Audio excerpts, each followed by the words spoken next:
Hi friends, എല്ലാവർക്കും ഉപ്പും പുളിയും കുക്കിങ്ങിലേക്ക് സ്വാഗതം. ഇന്ന് ഞാൻ ഉണ്ടാക്കുന്നത് നേന്ത്രക്കായും വൻപയറും കൊണ്ടുള്ള ഒരു കറിയാണ്.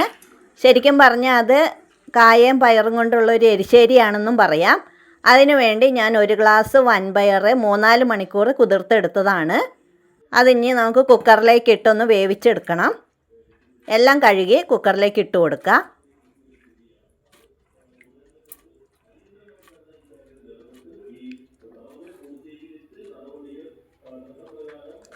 ഇനി അതിലേക്ക് ആവശ്യമുള്ള ഉപ്പ് ചേർത്ത് കൊടുക്കാം.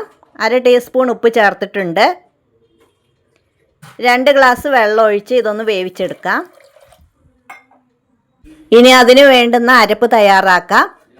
അതിനു വേണ്ടി 3/4 കപ്പ് തേങ്ങ മിക്സിയുടെ ജാറിലേക്ക് ഇട്ട് കൊടുക്കുക. ഒരു 2 അല്ലി വെളുത്തുള്ളി ഇട്ട് കൊടുക്കുക. ഒരു നുള്ള് ചെറിയ ജീരകം ഇട്ട് കൊടുക്കുക. എന്നിട്ട് അതൊന്ന് അരച്ചെടുക്കുക. ഇനി നമുക്ക് പയർ വെന്തോ നോക്കാം. 2 വിസിലടിച്ചപ്പോൾ പയർ വെന്ത് കിട്ടിയിട്ടുണ്ട്. അതിലേക്ക് വാഴയ്ക്ക അരിഞ്ഞ് കറയൊക്കെ കളഞ്ഞെടുത്തതാണ്. ഉപ്പുവെള്ളത്തിലിട്ട് കറ കളഞ്ഞെടുത്തതാണ്. അത് ഇട്ട് കൊടുക്കുക. 2-3 പച്ചമുളക് കീറിയിട്ട് കൊടുക്കുക. 1/4 ടീസ്പൂൺ മഞ്ഞൾപ്പൊടി ചേർത്ത് കൊടുക്കുക. 1/2 ടേബിൾ സ്പൂൺ മുളക് പൊടി ചേർത്ത് കൊടുക്കുക. ഇനി ഇതിന് വേണ്ടിയ ആവശ്യമുള്ള ഉപ്പ് ചേർത്ത് കൊടുക്കുക. ഇനി 1.5 ഗ്ലാസ് വെള്ളം ഒഴിച്ച് ഇതൊന്ന് വേവിച്ചെടുക്കാം. 2 വിസിലടിച്ചിട്ടുണ്ട്. അപ്പോൾ കായയും പയറൊക്കെ പാകം വേവായി കിട്ടിയിട്ടുണ്ട്. ഇനി അതിലേക്ക് തേങ്ങ അരച്ചത് ചേർത്ത് കൊടുക്കുക. ഇനി അതൊന്ന് തിളയ്ക്കാൻ വയ്ക്കുക. ആവശ്യത്തിന് ഉപ്പ് ചേർത്ത് കൊടുക്കുക. ഒരു 1/2 ഗ്ലാസ് വെള്ളം കൂടെ ഞാൻ ചേർത്തിട്ടുണ്ട്. നമുക്ക് ആവശ്യമുള്ള ചാറിനനുസരിച്ചുള്ള വെള്ളം ചേർക്കാം. ഇനി അത് ഒന്ന് തിളച്ച് വരുന്നത് വരെ അടുപ്പത്ത് വയ്ക്കുക. 1 മിനിറ്റ് ഒന്ന് തിളച്ചോട്ടെ. അതിൻ്റെ പച്ചമണമൊക്കെ ഒന്ന് പോകാനാണ്. ഇപ്പോൾ തിളച്ചിട്ടുണ്ട്. ഇനി ഇതിലേക്ക് കടുക് വറുത്തിടണം.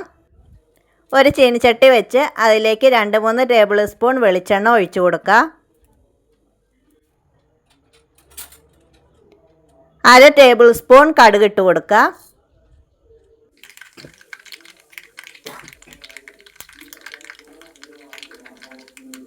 കടുക് പൊട്ടി വരുമ്പോൾ 2-3 വറ്റൽമുളക് ചേർത്ത് കൊടുക്കുക. വറ്റൽമുളക് മൂത്ത് വരട്ടെ. വറ്റൽമുളക് മൂത്ത് വരുമ്പോൾ കുറച്ച് കറിവേപ്പില ചേർത്ത് കൊടുക്കുക. ഇനി അതിലേക്ക് 2-3 ടേബിൾ സ്പൂൺ തേങ്ങ ചിരകിയത് ഇട്ട് കൊടുക്കുക. അതും ഒന്ന് വറുത്തിട്ട് വേണം കറിയിലേക്ക് ചേർക്കാനായിട്ട്. ഇങ്ങനെ തേങ്ങ വറുത്തിടുമ്പോൾ കറിക്ക് നല്ലൊരു ടേസ്റ്റാണ്.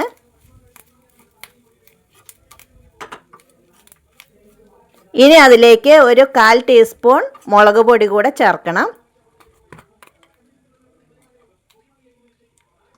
നല്ല മണവും രുചിയൊക്കെ കിട്ടാനാണ്. തീ ഓഫാക്കിയിട്ട് വേണം മുളക് പൊടി ചേർക്കാൻ. ഇനി അത് കറിയിലേക്ക് ഒഴിച്ചു കൊടുക്കുക. ഇപ്പോൾ നമ്മുടെ വൻപയറും നേന്ത്രക്കായും കൊണ്ടുള്ള എരിശ്ശേരി ഇവിടെ റെഡി ആയിട്ടുണ്ട്. എല്ലാവരും ചെയ്ത് നോക്കുക. Thank you.